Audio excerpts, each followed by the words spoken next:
Welcome everyone for another match, and this time it's Professors against Nobody's Business, the second match. Without any surprise, Professor win their first match of the quarterfinal. And here it's do or die for Nobody's Business, and they really put up a fight. Like very strong early game, getting a lot of presence, getting on the scoreboard, really like putting a run for them on the side of Professors.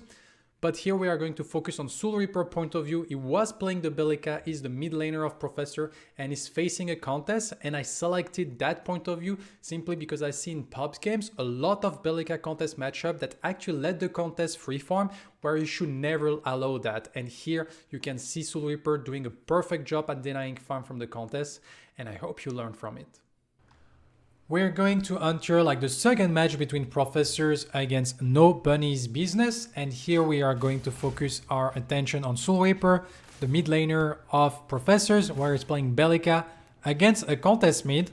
And normally like Belica against Countess should be able to actually like apply a lot of pressure early on, and so we will see how SoulR4p3r actually managed to do that. Well, they also have a Kalari in the jungle in the name of 6.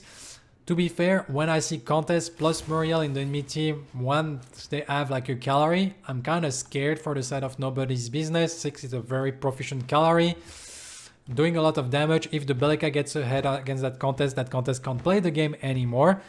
But if this Countess managed to get like unscathed out of like this early game, like suddenly there is like some good target to hit in the enemy team. There is the Res. Narbash, to be fair, is not a horrible target to be able to one-shot thanks to the Feast. Belica also, like Belica can actually get chunk quite a lot.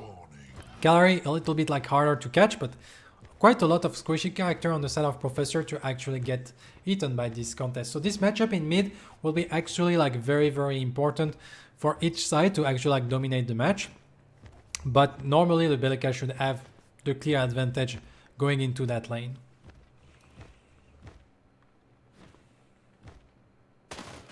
So immediately we go for 2 auto attack, 3 auto attack. Atomic offer like the free auto attack, so we're gonna take them. And you can see like no Void Bomb being used so far. Just trying to poke as much as you can the Countess, and you just get the last hits through your auto attacks. And that's really like what you should be doing. Like Atomic needs to step up to actually get the last hit. And so every time he step up, you can see like SoulR4p3r is going for the Void Bomb inside the minion wave. And so that means also like now that SoulR4p3r is going to get like the level 2. And here Atomic walking into the Void Bomb, we're gonna get the level 2. We can like kind of play slow, and here already like we're gonna lose like the range minion. We're already denying a little bit. Atomic can't step up, the wave is in a weird position for himself, and SoulR4p3r is at complete control of that lane.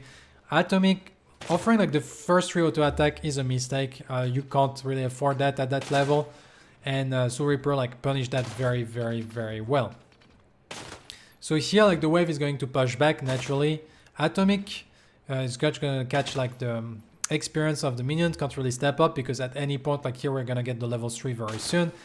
And so if he step up, he just like get full on engage, and that's the flash that is lost. But that means that now this wave is going to go on the tower. He will be able to farm all of it and get his level 3 himself. SoulR4p3r trying like to keep like the poke unrelenting as Atomic is trying to clear the wave. Immediately go for the Void Bomb, the Seismic Assault, auto attack. Just keep the pressure up. And here we can see that Atomic is actually like going for the river buff, but actually accepting to lose his whole wave under tower to get that river buff, which is like it's not good. Like sacrificing like your full wave, that is the 4th wave of the game, to just get the river buff is not worth it at all. That's a big mistake by Atomic that Professor is fully happy to take on here. And thank you, Ornis, for the follow. Welcome. So here we use like the drone to just like guarantee that we can actually like get priority on this wave. And here we see SoulR4p3r just zoning fully the opponent. He knows that the jungler is on the offlane, so he knows that he can be aggressive like that, and that's what you should be doing against like a Countess. You just like apply a lot of pressure, take advantage of those early level, and try to fully like dominate the matchup and not let the Countess farm, because once the Countess get like a few items, suddenly she can like fight back. And here you can see like Atomic is going in. That's very well played by him in a sense because there is like a lot of range minion. So here Soul4p3r, in my opinion, does the mistake of auto attacking back. He should just trade back with abilities and not actually like pulling the aggro from the minion wave. And if he does that, I think like the trade from Atomic is actually not that great, but because Soul4p3r automatically like auto attack back, suddenly it took like almost all of his health. But he still have his potion up, he's still like ahead. Atomic doesn't have any mana up, so he can't really like fight back into that. And so it's gonna just like simply reset. While Soul4p3r is going like for the freeze, and actually Atomic is coming back. They're gonna secure like double river buff here with the rotation of the crunch from Nuxlit. But Soul4p3r is fine. It's just like farming and still denying like minion from like Atomic. Like you see every time like Atomic want to step up, Soul4p3r is being in reasons. And once again, it's kind of similar to what we have seen in the previous match where Nitro was just staying like longer to deny even more farm. And here Atomic is forced to go back to base and we kind of stop the back. We got the flash into the Seismic Assault, unfortunately it doesn't connect. If it connects, could have been a kill because then we got the Sunk from the Narbash. But we can like deny even more, like Atomic can't step up and you see like we're 36 CS towards 18 CS. We got the Sunk and we got the flash out of Atomic because Crazy Fool coming back. But during this whole situation, like Soul4p3r is not losing farm, while Atomic is actually losing farm. So here he's gonna be able to use his ability to get the cannon. And here I think Soul4p3r was waiting for that, and Atomic actually like very low. Here that's gonna be like a Soul4p3r death. This time he kind of tunnel vision, not seeing like Nuxlit arriving. And then that means that finally we got a kill. Soul4p3r playing like all the early game very strongly. I would say like even perfectly. Until like he kind of missed unfortunately this flash Seismic Assault, but it was fine to try to go for it. And here, very close to get the kill. I love that he knew that Atomic was going for this cannon, and so he was preparing for it. Unfortunately for him, Atomic get away with a slither of HP, but still so far a very strong early game. And we can see that now we come from the each people like came back from the lane, and if we watch in terms of farm, here we have a Potent Staff while we have a Spirit Beads on top of that. So it's not that much of a difference to be fair, but it's still like pretty good. And thank you Diddle Drums, and thank you BKB for the follow. Welcome. Here we go in, we go for a little bit of poke. There is like a lot of minions, like Atomic, you can't tank all those minions, so you have to accept. Soul4p3r applying a lot of pressure, gonna get the river buff. Probably like simply trading, but it's fine. Atomic looking for maybe a rotation. Nuxlit finding a kill into the dual lane. And so since like Atomic was out, we tried to go like aggressive in terms of like the pressure of the minion. We get a lot of mana out of Atomic from that drone.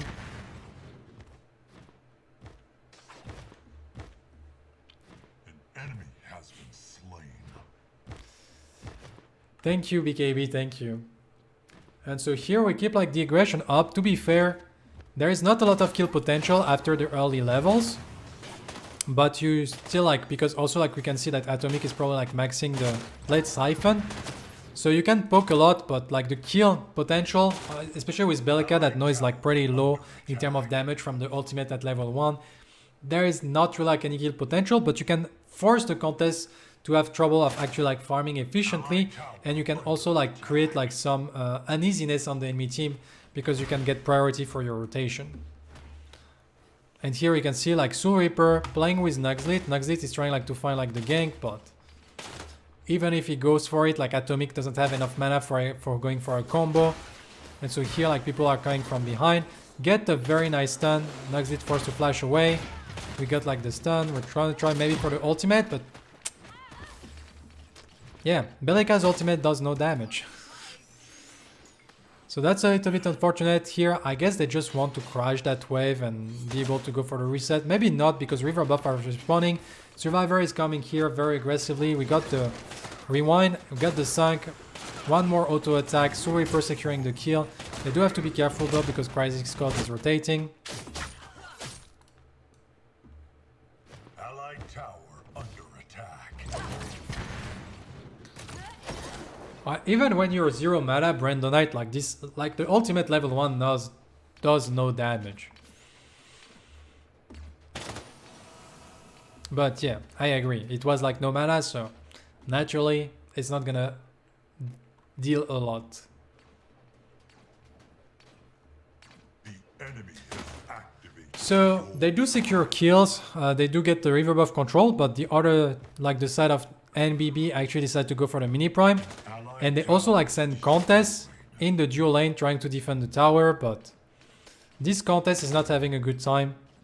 She's 45 CS against like 75 CS. It's a little bit of bullying on the side of Professor, but they're just like playing well the farming game. And if you play well the farming game, like suddenly it's super hard to like this 40 CS differences is like the equivalent of 2 kills. So, and now we get like priority. So we try to go for a rotation, but they already get double kill. So that's something that now we see that SoulR4p3r was going for the rotation, but alone he can't really like go for that fight. So he decided to just like rotate back and trying to maybe find a fight once his teammates are no backup. We go for the flash, trying to get the kill onto Crisis Code. I'm not a big fan of that flash in. I feel like it's very, very weirdly play. Now we can see that SoulR4p3r is almost dead. They can't fight. The Muriel is arriving. Atomic is around. And now we get the Countess. The Countess do miss fully SoulR4p3r, moves the fist. And then Atomic like doesn't have the fist because the fist got cancelled. Like it's an absolute disaster on the side of NBB. Oh, Atomic with everything, but SoulR4p3r going for the flash in here, I think it's a big mistake. You don't have to use your flash in that situation because then you're almost dead. Here, you just play it slow, wait for your teammate. You can go for like the drone, you try to play around the crunch, and then like the rest of the team can't like, if the crunch goes on you, your team is going to come to you and then you kill the crunch. If the crunch disengage toward their team, then suddenly you can like follow with your team, get the marsh, and then you get a good flash seismic assault when your teammates are ready to help you. So going like for that hero play from SoulR4p3r, I don't believe it's correct. And that almost like become a big issue for them. But in the end, it didn't matter because Atomic absolutely whiffed everything. He whiffed the Shadow Sleep, he whiffed the Feast, he whiffed like everything. And that was a big moment for Atomic to get like some takedowns, so he can actually like start maxing his passive and making him like very, very like sustaining in lane, but it did not. Though, we got the second Fangtooth out of the game from the side of Nobody's Business, so the first 3 objectives of the map actually go towards Nobody's Business, and they're actually like 6-6. The only problem is they're like 70 CS down. And so yeah, you get 3 objectives, so 3 objectives is pretty good. That's offering like you around like 2000 gold. And so that means that they're still like quite a little bit ahead because those 70 CS kind of account for like 1400 gold, but they're not as far ahead as they think, especially since we add like the towers being taken and those situations.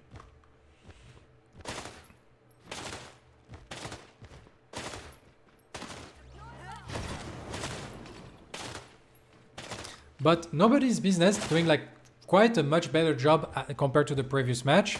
Here we can see Atomic is rotating, so SoulR4p3r is just gonna take like the mid tower. Taking the mid tier 1 tower for free is actually very big because that opened up the map so much, making it like so much harder for the mid laner to actually farm in that lane. Also, like you have so much more control around the Fangtooth and the mini prime because it's become very, very risky to actually like check those entry because you don't have a tower nearby to fall back. So true, we go for some rotation, but at what cost? And here we can go for a little bit of poke. Mega Cosm being like finished on the side of SoulR4p3r. I do feel like they have a lot of like squishy target. Crunch is not super duper tanky either, especially since it starts in Mutilator, so doesn't have even any health there.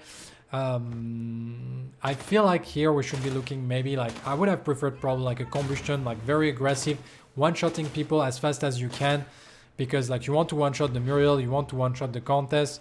I'm not sure you're looking for like really like damage over time, especially once you play with a Calari, when you play with a rest, like you want to one-shot people with that comp.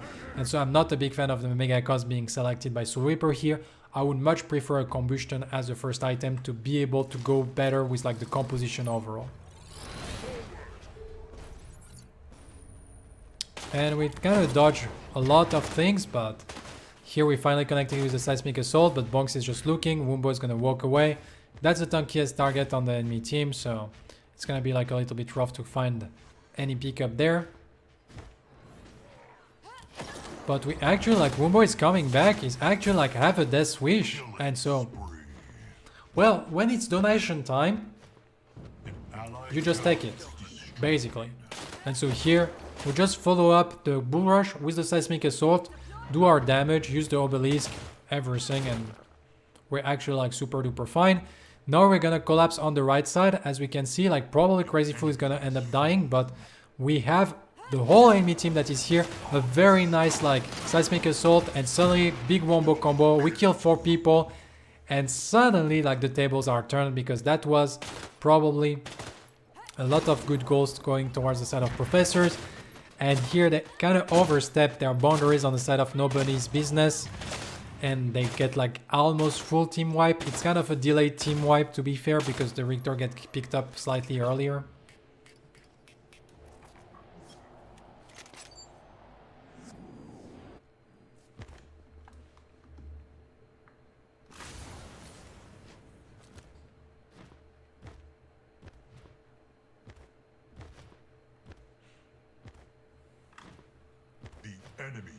And now we secure the mini prime on the side of Professors,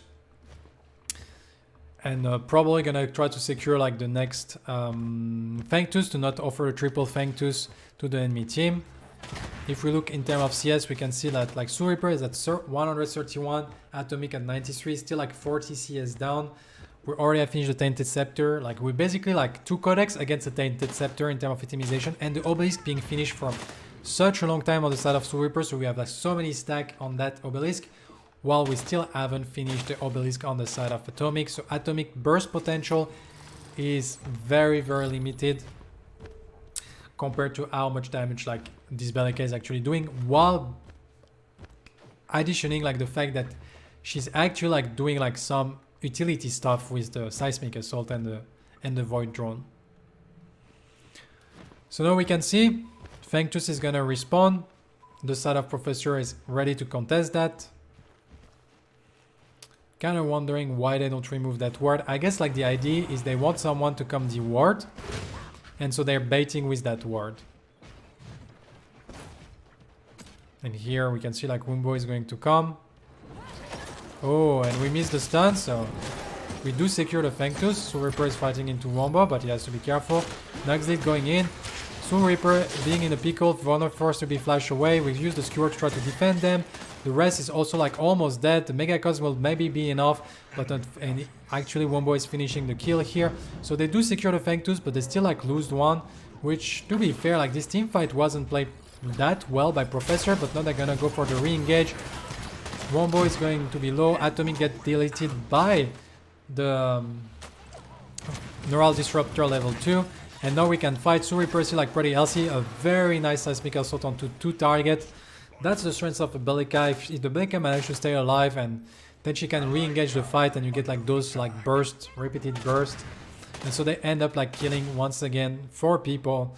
And no Professor is starting to pull ahead very far. And despite the fact that nobody's business was actually doing a good job in terms of like gold by taking like all those objectives, getting the same amount of kills, they were actually not doing a great job at CSing, which means that in terms of level, they're actually like super far behind. And here, Nuxlid not respecting the fact that Professor can be around, and that's another kill found.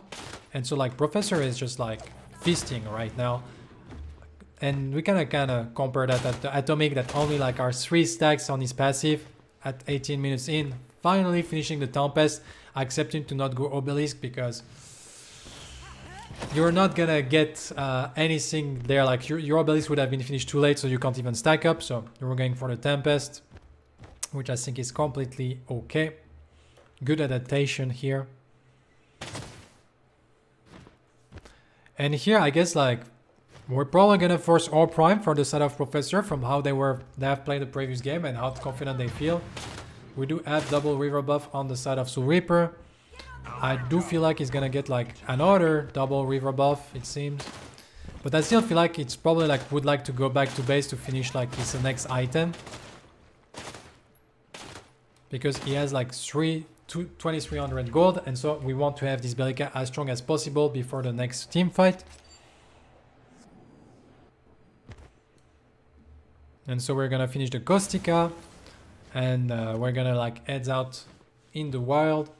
We can see that we have many people hovering around this all prime. This all prime is a little bit warded, like just a little tiny bit.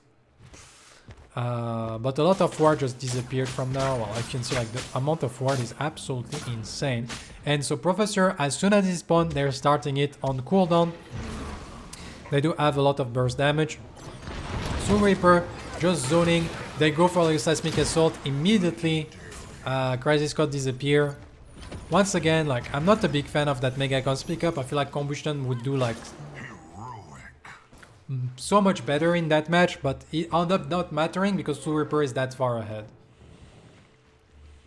And we're gonna now force like the all prime, and it's gonna be like all prime, probably then like they're that far ahead that they're gonna finish the game.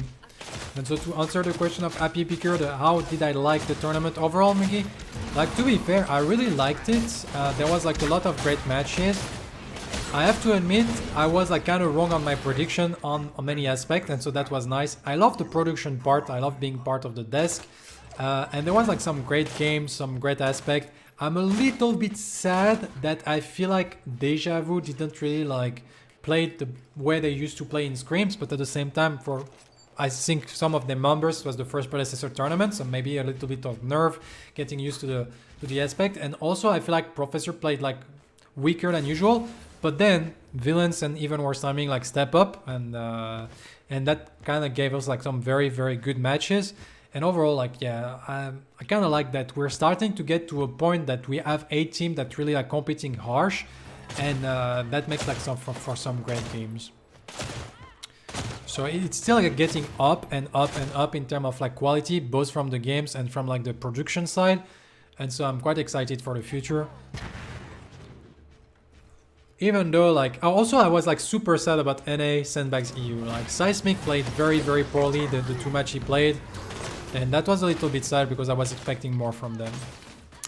So now we're trying like to force the fight with like this all prime.